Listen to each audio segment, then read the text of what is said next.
Simple oxides P block,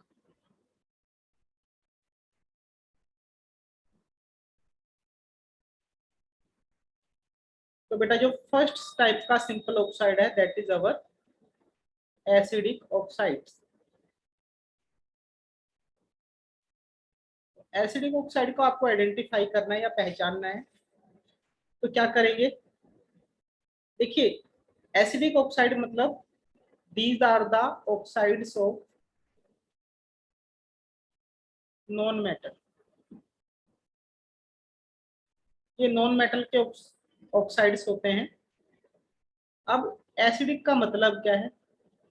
acidic मतलब जो gain of electron कर सके या इलेक्ट्रॉन डिफिशिएंट हो, उन्हें एसिडिक ऑक्साइड्स हम कहेंगे, ठीक है ना।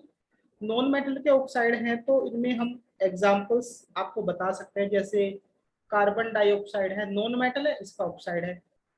सल्फर डाइऑक्साइड है ना।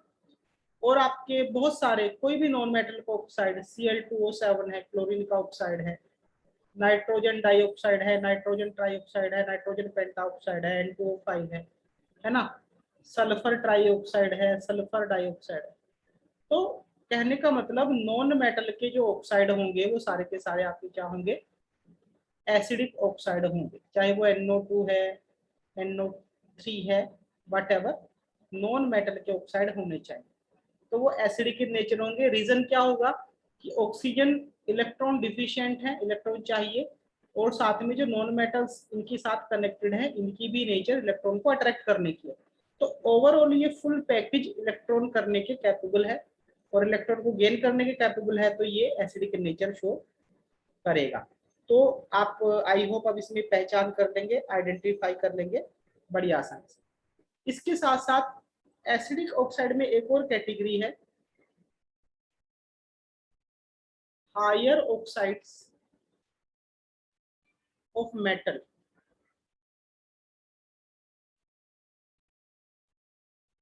also shows acidic nature। मान लो कि कोई कोई मेटल है और वो हायर ऑक्साइड है। देखो यहाँ पर हायर ऑक्साइड का मतलब ये है कि उसकी जो ऑक्सीडेशन नंबर है वो काफी ज्यादा हाई होनी चाहिए। फॉर एग्जाम्पल आपने देखा होगा KMnO4, यहाँ पे जो Mn की ऑक्सीडेशन नंबर है वो +7 है। हायर ऑक्साइड मतलब जिसमें सेंट्रल एटम की ऑक्सीडेशन नंबर ज्यादा हो। K2Cr2O7, क्रोमियम की जो ऑक्सीडेशन नंबर है बेटा वो +6 है ना। CrO3 है, क्रोमियम ट्राइऑक्साइड, ठीक है। बेसिकली 3D सीरीज से बिलोंग करते हैं सारे के सारे, ठीक है, जिनके बारे में अभी हम डिस्कस कर रहे हैं। तो ये +6 ऑक्सीडेशन नंबर है क्रोमियम का। B2O5 +5 ऑक्सीडेशन नंबर है। तो ये सारे के सारे क्या हैं? All are acidic in nature. यहाँ पे आपको एक बात ध्यान रखनी चाहिए कि जब हम पीरियोडिक टेबल में ऊपर से नीचे जाएंगे तो पहले भी आपको बताया था कि जो भी ऑक्साइड्स हैं उनका एसिडिक करेक्टर डिमिनिश्ड हो जाता है, कम हो जाता है ऊपर से नीचे जाने पर। तो जो Cr है उसके नीचे जो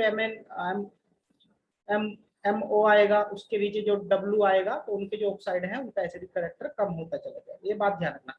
बट फिलहाल जो 3D सीरीज में हायर ऑक्साइड्स हैं जिनके ऊपर अच्छा खासा पॉजिटिव चार्ज है वो सारे के सारे आपके एसिडिक हैं। जैसे KMnO4 में ये तो पोटेशियम पर मैग्नेट है, एक होता है पोटेशियम मैग्नेट K2MnO4, यहाँ पर Mn की ऑक्सीडेशन नंबर +6 है, तो ये भी आपका एसिडिक ऑक्साइड है।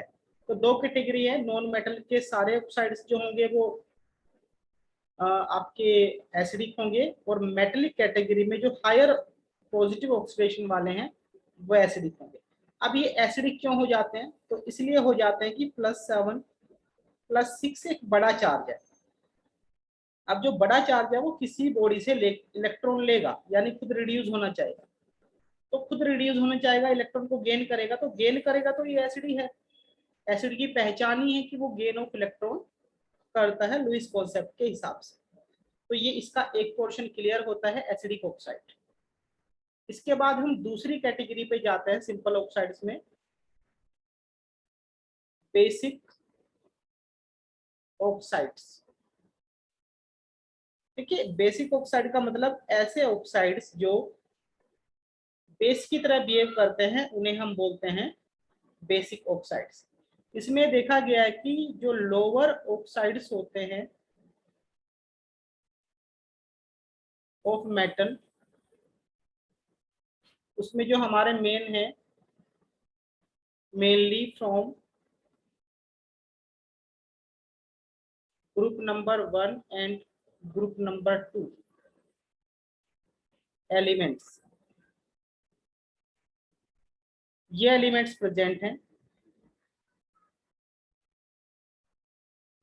अब इसमें होगा क्या, जैसे हमारा है Na2O, ये लोअर ऑक्साइड है, मतलब एक ही ऑक्सीजन है। हायर ऑक्साइड होते हैं तो वो एसिडिक की कैटेगरी में जाते हैं। तो फिलहाल हम यहाँ लोअर ऑक्साइड की, मतलब एक आधा ही ऑक्सीजन है वहां पर। कैल्शियम ऑक्साइड है, बेरियम ऑक्साइड है, ठीक है ना। तो इस टाइप के जो हमारे ऑक्साइड्स हैं वो क्या है, आर बेसिक इन नेचर। इनके बेसिक होने का एक रीजन है कि अगर हम इनमें से किसी भी ऑक्साइड को, जैसे हम कैल्शियम ऑक्साइड ले रहे हैं, अगर हम इसे वाटर से रिएक्ट कराएं तो ये कोरस्पोंडिंग बेस बनाते हैं। CaOH ट्राइस, BaO को लोगे बेरियम हाइड्रोक्साइड बना देगा, Na2O को लोगे तो सोडियम हाइड्रोक्साइड बना देगा।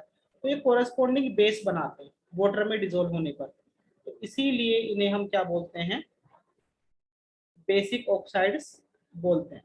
ठीक है, जो मेटलिक ऑक्साइड हैं लोअर वाले हैं वो क्या है आपके बेसिक ऑक्साइड्स कहलाते हैं। तो ये दूसरी कैटेगरी थी।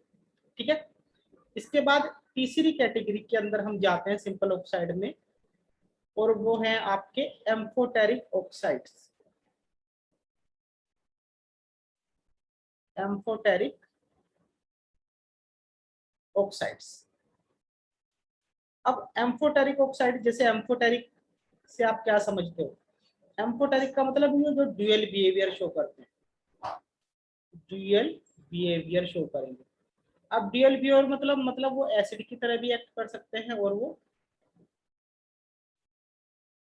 बेस की तरह भी एक्ट कर सकते हैं, दोनों की तरह एक्ट कर सकते हैं। यानी एसिड आ जाएगा उनके सामने तो एसिड की तरह काम करेंगे, बेस आ जाएगा तो बेस की तरह काम करेंगे।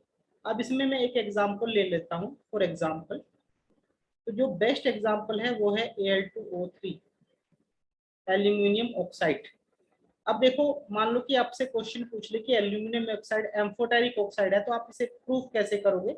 तो बस आपको करना क्या है कि एक बार उसे एसिड की तरह बिहेव करा देना और एक बार उसे बेस की तरह बिहेव करा देना। कैसे कराओगे, तो Al2O3 as a basic oxide, ये बेसिक ऑक्साइड की तरह कैसे बिहेव करेगा, आपको Al2O3 लेना है। थोड़ा नीचे ले लेता हूं ताकि इक्वेशन काफी बड़ी है। Al2O3 प्लस इसकी HCl से रिएक्शन करा दीजिए, हाइड्रोक्लोरिक एसिड। ठीक है, अब देखते हैं कि रिएक्शन होती है या नहीं। कुछ वाटर हमें लेना पड़ेगा। अब जब हम इनकी रिएक्शन करेंगे तो देखा गया कि हमें corresponding compound as a product इसका मिलता है। ये है हमारा 2AlH2O6। ठीक है, 3+ और इसके साथ 6 क्लोरीन माइनस आयन यहाँ पर कनेक्ट रहेंगे। तो आपने सुना होगा कि एसिड किससे रिएक्शन करेगा, ऑब्वियस सी बात है बेस से ही रिएक्शन करेगा। ये आपका प्रोडक्ट बना है कंपाउंड, है ना। तो acid react with base to give salt and water, उसी वाली डेफिनेशन को आप थोड़ा ध्यान में रखेंगे। एसिड बेस से रिएक्शन करेगा, ऐसा नहीं कि एसिड एसिड से करे बेस बेस से करे। यहाँ पर एसिड अगर है तो HCl तो क्रिस्टल क्लियर एसिड है, तो डेफिनेट सी बात है Al2 यहाँ पर बेस की तरह बिहेव करता है, तभी हमारा प्रोडक्ट यहाँ पर बना है। दूसरा एग्जांपल ले लेते हैं जिसके अंदर हमारा Al2O3 जो है act as a base, base की तरह तो कर लिया इसने act, act as a acid. अब एसिड की तरह बिहेव कराना है तो उसे बेस से ट्रीटमेंट कराना पड़ेगा। तो Al2O3 प्लस NaOH ले लीजिए, आपको पता है कि ये वेल नोन बेस है, तो बेस के साथ में हम इसे क्या मान के चल रहे हैं, एसिड। अब देख लेते हैं कि रिएक्शन देगा या नहीं। हम यहाँ पर वाटर ले लेते हैं, यहाँ चलिए आगे बढ़ते हैं। तो यहाँ पर थोड़ा सा वाटर ले लीजिए।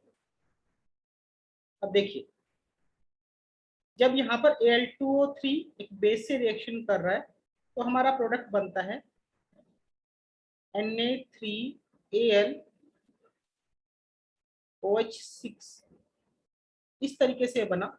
ठीक है, तो ये हमारा प्रोडक्ट है। तो acid react with base to give salt water, कुछ कुछ सेम फॉर्मूला, सेम स्टेटमेंट हम यहाँ पर यूज कर सकते हैं। NaOH है तो Al2O3 ने बेस, सॉरी NaOH बेस है तो Al2O3 ने एसिड की तरह ही बिहेव किया होगा, तभी हमारा प्रोडक्ट बन पाए। तो देख लीजिए, अगर एसिड है तो बेस की तरह बिहेव करने लगेगा, बेस है तो एसिड की तरह बिहेव करने लगेगा। तो ये यहाँ पर इस तरीके से ड्यूअल कैरेक्टर शो करता है, तो ये बात आप ध्यान रखें। इसके बाद जो लास्ट कैटेगरी है वो है बच्चों न्यूट्रल ऑक्साइड्स। कौन सी कैटेगरी है, न्यूट्रल ऑक्साइड। देखिए कभी कभी हम एम्फोटेरिक में कंफ्यूज हो जाते हैं कि भाई एम्फोटेरिक न्यूट्रल क्यों नहीं है। तो वो एसिड या बेस दोनों की तरह बिहेव कर सकता है, बट न्यूट्रल का मतलब है जो न्यूट्रल रहेंगे, जो टुवर्ड्स एसिड टुवर्ड्स बेस बहुत ज्यादा सेंसिटिव नहीं होंगे, तो वो आपके न्यूट्रल ऑक्साइड कहलाएंगे। इसमें ध्यान रखना कि जो लोअर ऑक्साइड्स हैं किसके, नॉन मेटल्स के,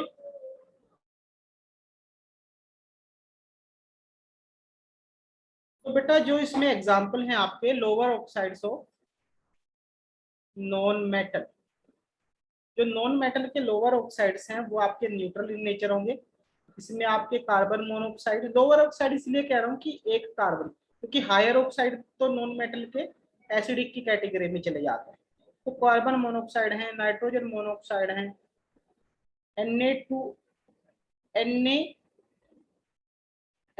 N2O है, ये जो तीन है आपके न्यूट्रल ऑक्साइड की कैटेगरी में आते हैं। लास्ट में मैं यही कहूंगा कि इस टॉपिक की इंपॉर्टेंस इस तरीके से है, आपको मान लीजिए पूछ लिया कि इनमें से कौन सा एसिडिक ऑक्साइड है, कौन सा बेसिक ऑक्साइड है, कौन सा न्यूट्रल ऑक्साइड है, तो आपको अगर ये टॉपिक क्लियर है तो वहां पर आप MCQ को बड़ी आसानी से टारगेट कर सकते हैं। आई होप ये आपको समझ में आया होगा।